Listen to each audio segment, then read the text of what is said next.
প্রধান উপদেষ্টার বাসভবন যমুনা অভিমুখী আন্দোলনকারীরা। দর্শক দেখতে পাচ্ছেন আওয়ামী লীগ কর্মীরা গেট ভেঙে ভিতরে ঢোকার চেষ্টা করতেছে, পুলিশ সেনাবাহিনী লাঠিচার্জ করতেছে। তেজগাঁও, ধানমন্ডি সহ বিভিন্ন জায়গায় আওয়ামী লীগ মোট 3টি মিছিল বের করেছে।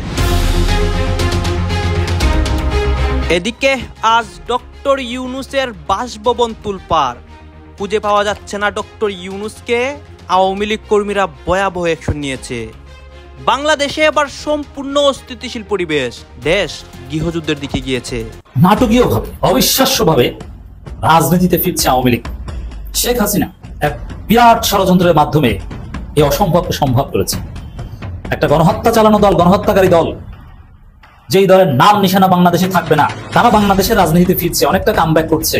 এই নিবন্ধ থেকে পরিষ্কার যে আন্তর্জাতিক সম্প্রদায় ডক্টর ইউনূস, জেনারেল ওয়াকারুজ্জামান এবং কি পরিস্থিতিতে কাদের সমর্থনে ছাত্র জনতার সেই অভ্যুত্থান 2024 ঘটতে পেরেছিল এবং কিভাবে মার্কিন সহায়তায় একরকমের এই রেজিম চেঞ্জ ঘটলেও সেখানে বাংলাদেশে আওয়ামী লীগই থাকবে। ভারতের দাবি মেনে নিল চীন এবং রাশিয়া।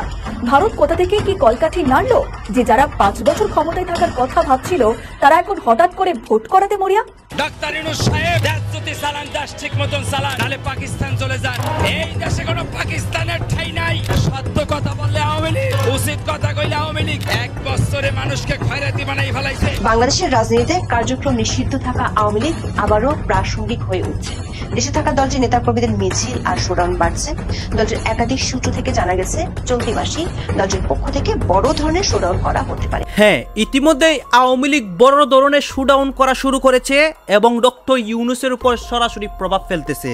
দর্শক শ্রোতা, আমরা দেখতে পাচ্ছি ডক্টর ইউনূসের বাসভবনের সামনে ইতিমধ্যে তুলপাড় রয়েছে এবং একটা গুঞ্জন আমরা শুনতে পারি যে ডক্টর ইউনূস নিখোঁজ, তাকে কিন্তু তারা খুঁজে পাচ্ছে না। আপনারা সম্পূর্ণ ভিডিও দেখবেন, সর্বশেষ ডক্টর ইউনূসের বাসভবন এরিয়াতে কি হয় এবং আওয়ামী লীগ কর্মীরা যে ভয়ঙ্কর রূপে দেশের বিভিন্ন স্থানে তারা জেগে উঠে আন্দোলন করে, ভাঙচুর করে, এইসব তারা কোন সাহায্য এবং কার পাওয়ারে, মানে কার সহযোগিতা এইসব করতেছে। আপনারা সম্পূর্ণ ভিডিও দেখবেন, দেশের সকল রাজনৈতিক আপডেট এই একটি ভিডিওতে ধারাবাহিকলি দেখতে পারবেন। আসুন আপনার কথা বাড়াচ্ছেন, আমরা সরাসরি ভিডিওর মূল আলোচনায় চলে যাচ্ছি। বাংলাদেশের রাজনীতিতে কার্যক্রম নিষিদ্ধ থাকা আওয়ামী লীগ আবারও প্রাসঙ্গিক হয়ে উঠছে। দেশে থাকা দলটির নেতাকর্মীদের মিছিল আর শোডাউন বাড়ছে। দলটির একাধিক সূত্র থেকে জানা গেছে চলতি মাসেই দলটির পক্ষ থেকে বড় ধরনের শোডাউন করা হতে পারে। আবার আওয়ামী লীগকে নিষিদ্ধ করায় সরকারের উপর আন্তর্জাতিক চাপও বাড়ছে। ব্রিটিশ সংসদে বিষয়টির কড়া সমালোচনা করা হয়েছে। এ নিয়ে ব্রিটিশ সংসদ থেকে জাতিসংঘের কাছে চিঠিও পাঠানো হতে পারে। আওয়ামী লীগকে নিষিদ্ধ করার বিষয়টিকে ব্রিটিশ এমপিরা দেখছেন গণতন্ত্রের উপর নজিরবিহীন হামলা হিসেবে। এদিকে জাতিসংঘের বিশেষ দূত বাংলাদেশের অন্তর্বর্তী সরকার প্রধান উপদেষ্টার সাথে সাক্ষাৎ করে আওয়ামী লীগের নিষিদ্ধের বিষয়টি দ্রুত শুরু করার তাগিদ দিয়েছেন। সবশেষ জাতীয় পার্টির অফিসে সরকার সমর্থক একটি পক্ষ হামলা চালানোর পর বিষয়টি নিয়ে বিপাকে পড়েছে সরকার। পশ্চিমা বেশ কয়েকটি দেশ যারা বাংলাদেশের দাতা গোষ্ঠী বলে পরিচিত, তাদের পক্ষ থেকে সরকারের দ্বিচারিতা নিয়ে উদ্বেগ জানানো হয়েছে। সন্ত্রাস দমন আইনে আওয়ামী লীগকে নিষিদ্ধ করা হলেও যারা আসলে সন্ত্রাস করছে তাদেরকে সরকার প্রশ্রয় দিচ্ছে, এমন অভিযোগ উঠছে। বিস্তারিত জানতে চলুন যাওয়া যাক বিশ্লেষণে।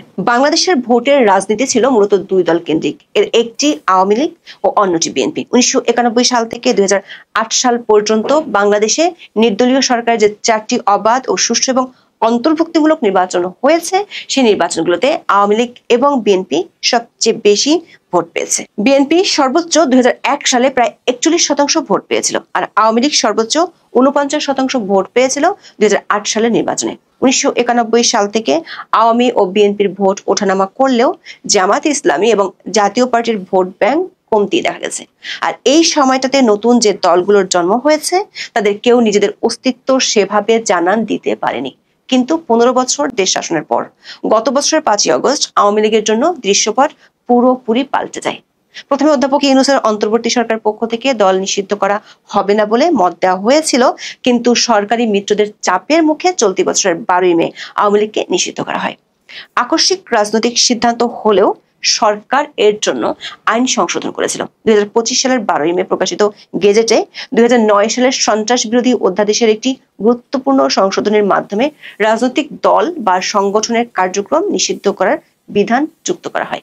এর আগে বাংলাদেশের রাজনৈতিক দল বা সংগঠন নিষিদ্ধ করার জন্য 1974 সালের বিশেষ ক্ষমতা আইন এবং 1978 সালের পলিটিক্যাল পার্টিস অর্ডিন্যান্সের মতো আইন বিদ্যমান ছিল। অন্তর্বর্তী সরকারের আইন উপদেষ্টা ডক্টর আসিফ নজরুল নিজেই স্বীকার করেছিলেন যে দল নিষিদ্ধ করার জন্য অন্যান্য আইনও ছিল।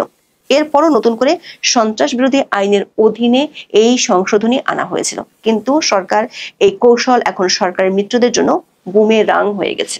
সম্প্রতি এক সপ্তাহের মধ্যে গণ অধিকার পরিষদের নেতাকর্মীরা জাতীয় পার্টির অফিসে 3 বার হামলা, ভাঙচুর ও আগুন লাগিয়েছে। সবশেষ 5 সেপ্টেম্বর জাতীয় পার্টির নাটকীয়ভাবে, অবিশ্বাস্যভাবে রাজনীতিতে ফিরছে আওয়ামী লীগ। শেখ হাসিনা এক বিরাট ষড়যন্ত্রের মাধ্যমে এই অসম্ভবকে সম্ভব করেছে। একটা গণহত্যা চালানো দল, গণহত্যাকারী দল, যেই দলের নাম নিশানা বাংলাদেশে থাকবে না, তারা বাংলাদেশের রাজনীতিতে ফিরছে, অনেকটা কামব্যাক করছে। নিষিদ্ধ পার্টির মতো না, অনেকটা বিরোধী দলের মতো রাজনীতিতে কামব্যাক করছে। ঢাকায় বিরাট মিছিল করেছে, 5 আগস্টের পর সবচেয়ে বড় মিছিল করেছে লাস্ট শুক্রবার তেজগাঁওয়ে, না বিস্কো এলাকা সম্ভবত। কয়েকজন গ্রেপ্তার হয়েছে, কিন্তু বিরাট মিছিল ছিল। এবার দেখলাম যে দিনাজপুরে বিরাট মিছিল, এত বড় মিছিল আওয়ামী লীগ ক্ষমতায় থাকতেও জেলা পর্যায়ে করেনি। কিভাবে সম্ভব হলো? আওয়ামী লীগ ফিরছে, এটাই তো ফেরা। আওয়ামী লীগ যদি শত শত লোক নিয়ে, হাজার লোক নিয়ে মিছিল করতে পারে, এটি তো রাজনীতি কামব্যাক। এবং শেখ হাসিনা নির্বাচন নিয়ে কথা বলছে যে এইভাবে নির্বাচন হতে হবে, এইভাবে না। আওয়ামী লীগের লোকজন নির্বাচনের প্রস্তুতি নিচ্ছে, জানেন, আমি জানি, এবং ঘটনা সামনে এসেছে অলরেডি। আওয়ামী লীগ শেখ হাসিনার নামে স্লোগান দিয়েই সংঘবদ্ধ হচ্ছে, এক রাজপথে নামছে, সুযোগ পাচ্ছে। মানে আগে যে ভয় ছিল যে পিটিয়ে হাত পা ভেঙে দিব, ওই ভয়টা এখন না, এখন জাস্ট গ্রেপ্তার হবে সর্বোচ্চ, তা অল্প কয়েকজন। দিনাজপুরে বিশাল মিছিল করছে, যে দিনাজপুর আওয়ামী লীগের ঘাঁটি নয়, জামাত বিএনপির ঘাঁটি। এটা গোপালগঞ্জ নয়। এখানে আমাদের কিছু জরুরি কথা রয়েছে, আলাপ রয়েছে, এটা করতে হবে, নইলে সামনে ভয়ঙ্কর পরিস্থিতি অপেক্ষা করছে। ওরা গুপ্ত হত্যা শুরু করে দিবে, ওদের কোমর সোজা করে দাঁড়াতে দেওয়া যাবে না, একদম ভেঙে দিতে হবে।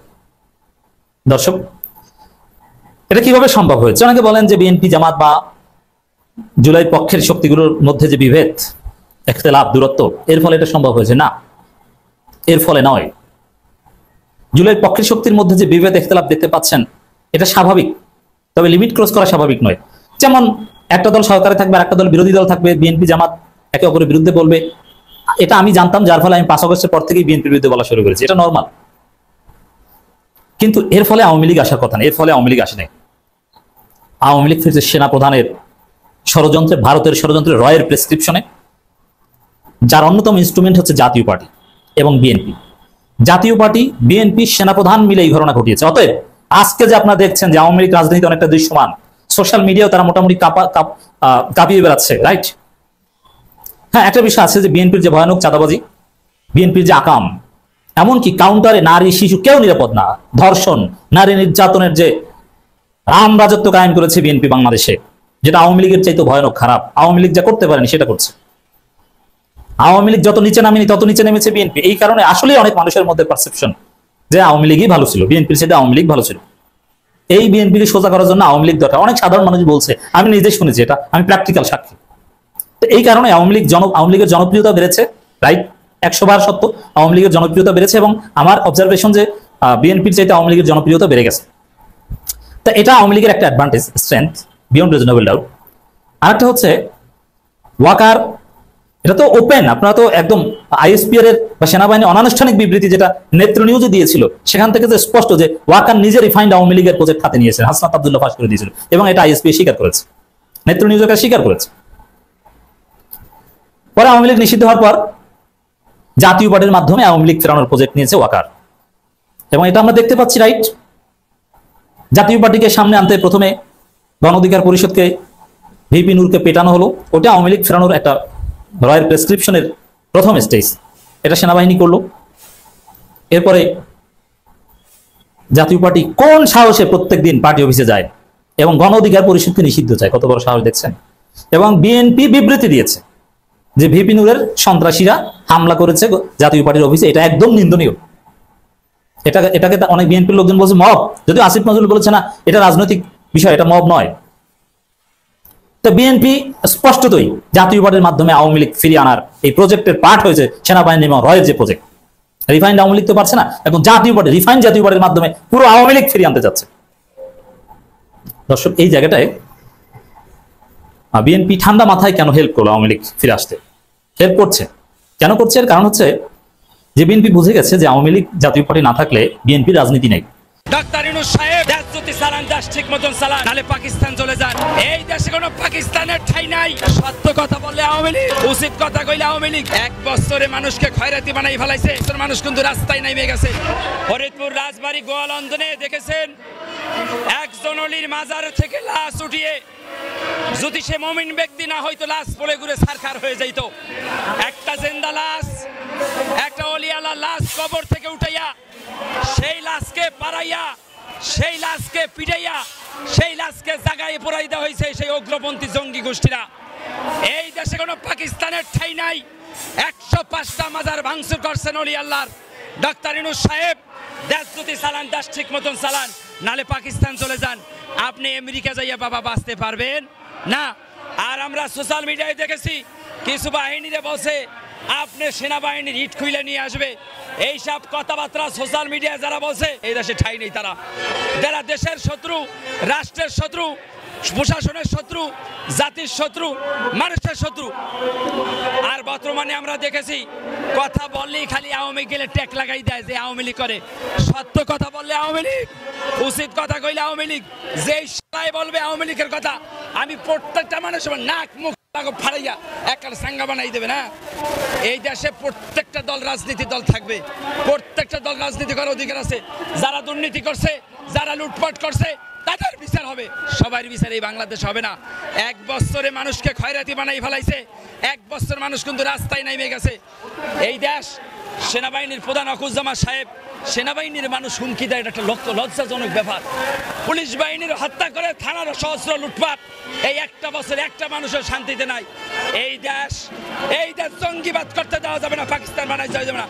এই দেশ 71 সালের মুক্তিযুদ্ধের দেশ। এই দেশ ওলি আল্লাহর দেশ। যে দেশে মানুষে মিডিয়ার সামনে বলতে পারে যে একটা একটা করে সেনাবাহিনী তারা ঘুরে আসবে। এই সেনাবাহিনীর ইট খোলার কথা যারা বলছো, তোমাদের বাড়ির ইট একদিন থাকবে না। জঙ্গিবাদের এই দেশে কোনো ঠাঁই নাই। যদি ইসলাম হয় কল্যাণের পথে আসো, যদি ইসলাম হয় শান্তির পথে আসো। রক্কাটা দিয়া গাড়ি ভাঙ্গা কোনোদিন ইসলাম জারি করা যাবে? ইসলাম হইলে শান্তির বাণী। ডাক্তার ইউনূস সাহেব বাবাজি, কালকে আমরা রাজবাড়ী গোয়ালন্দন থানায় দেখেছি সেই নুরি পাগলার মাথার একজন মুসলমানের লাশ কবর থেকে উঠাইয়া পোড়াতেছে। এই রকম কাজ আবু জেহেল আর কাফেরও করে। এই তৌহিদি জনতা নামে যে জঙ্গি গোষ্ঠীরা, উগ্রপন্থীরা, সন্ত্রাসী, সারা বাংলাদেশের লুটপাটের পার্টি, তারা কোনোদিন মুসলমানের ভিতরে অন্তর্ভুক্ত হইতে পারে? আমি ডাক্তার ইউনূস সাহেব প্রধান উপদেষ্টা যিনি আছেন, সেনাবাহিনীর প্রধান যিনি আছেন, রাষ্ট্রপতি যিনি আছেন, দেশ সুন্দর মতন চালাইলে চালান। সার পোকা দিয়া আর এই মলম পার্টি দিয়ে কিন্তু দেশ চালাইতে পারবেন? ওই যমুনা বইয়া, ঢাকা বইয়া মিডিয়ার সামনে হুমকি দেন। এ মিয়া, আপনাদের সাংবাদিকের ছাত্ররা দেখছি আমরা হুমকি দেয়, সেনাবাহিনীর হুমকি দেয়। এই সমন্বয় এনসিপি মলম পার্টি, তোমাদের অধিপতন খুব নিকটে, তোমাদের অধপতন খুব নিকটে, তোমাদের গজব আল্লাহর তরফ থেকে আসবে। কথা বলে ঠিক কিনা? একজন মুসলমানের দরবারে যদি ইসলাম বিরোধীতে কাজ হয়, এটা দেশে আইন আছে, গভর্নমেন্ট আছে। একজন অলি আল্লাহর মাজার, উনি 26 দিন আগে মারা গেছে। উনি 26 দিন আগে মারা গেছে। আচ্ছা ভাই, 26 দিন পর্যন্ত কোনো মানুষের লাশ কি জিন্দা থাকে? 26 দিন পর্যন্ত কোনো মানুষের জিন্দা থাকে? উনি আল্লাহর অলি, 26 দিন পরে ওনার জিন্দা লাশ একটা মরা লাশের ভাই পিড়াইছে। কত বড় টুপিওয়ালা পাঞ্জাবিওয়ালা মানুষ। বাংলাদেশে আওয়ামী লীগই থাকবে, ভারতের দাবি মেনে নিল চীন এবং রাশিয়া। ভারত কোথা থেকে কি কলকাঠি নাড়ল যে যারা 5 বছর ক্ষমতায় থাকার কথা ভাবছিল তারা এখন হঠাৎ করে ভোট করাতে মরিয়া? এবং ইউনূস সাহেব তার প্রিয় ছাত্র দল বা নেতার হুমকিকে পরোয়া না করেই ফেব্রুয়ারিতেই ভোট করাতে বদ্ধপরিকর। তার উপদেষ্টারা তাই কঠোর ভাষায় এনসিপি এবং জামাতকে জানিয়েও দিয়েছে যে তারা কারো কথা শুনবে না। কে কি বললো তাতে তাদের কিছু যায় আসে না, প্রধান উপদেষ্টার কথা মতো ভোট হবে। আমরা সরকারের পক্ষ থেকে ফেব্রুয়ারিতে নির্বাচন করার ব্যাপারে দৃঢ় প্রতিজ্ঞ। এটা আমাদের প্রধান উপদেষ্টা বারবার বলেছেন। নির্বাচন কমিশনকেও সেরকম ইনস্ট্রাকশন দেওয়া হয়েছে, ওনারা সকল পদক্ষেপ গ্রহণ করছেন। তার আগে কিছু বিষয়ে যে মতভিন্নতা রয়েছে বা মতভেদ রয়েছে সেটা আমরা আশা করি সেটা দূর হয়ে যাবে। এবার আসি পুরো ঘটনাটিতে, যে কোথা থেকে কিভাবে ভারত খেলা ঘুরিয়ে দিয়েছে। বাংলাদেশে আওয়ামী লীগ কেন ভারতের পছন্দ তা রাশিয়া এবং চীনকে বোঝাতে সক্ষম হয়েছে ভারত। ভারতের স্পষ্ট বক্তব্য, আমাদের মধ্যে প্রতিযোগিতা থাকবে এবং ভূ রাজনৈতিক বিভেদও থাকবে, কিন্তু এশিয়া মহাদেশে কোনোভাবেই আমেরিকাকে দাদাগিরি করতে দেওয়া যাবে না। ভারত এবং চীন দুই দেশই বুঝতে পারছে কেন আমেরিকা বাংলাদেশ এবং মায়ানমারে তাদের ঘাঁটি তৈরি করতে চায়।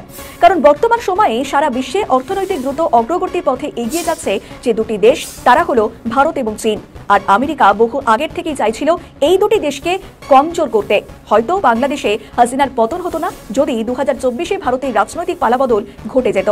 ডিপ স্টেট থেকে বহু চেষ্টা করা হয়েছিল ভারতের রাজনৈতিক পালাবদল ঘটানোর, কিন্তু ভারতের গণতন্ত্র এতটাই মজবুত যে বাইরের দেশের প্রভাব এই গণতন্ত্রকে নষ্ট করতে পারেনি। দর্শক, আপনারা তো দেখলেন এখানে কি কথা হচ্ছে। অনেকেই কিন্তু অনেক কথা বলতেছে, অনেকে আলোচনা করতেছে, অনেকে সমালোচনা করতেছে দেশের বিভিন্ন অবস্থা এবং পরিস্থিতি নিয়ে। বিশেষ করে এখানে দেশের রাজনৈতিক প্রেক্ষাপট নিয়ে কথা হয়েছে এবং ডক্টর ইউনূসের বিষয়ে অনেকে আলোচনা সমালোচনা করেছে। দর্শক শ্রোতা, এই বিষয়গুলো নিয়ে এখানে যে বক্তব্যগুলো হয়েছে এগুলো নিয়ে আপনাদের মন্তব্য কি? অবশ্যই আপনারা আপনাদের মন্তব্যটা আমাদের কমেন্ট বক্সে লিখে যাবেন। আর হ্যাঁ, তখন আপনাদেরকে আমরা যা কিছু দেখিয়েছি সব কিছু আমরা সোশ্যাল মিডিয়া থেকে সংগ্রহ করেছি।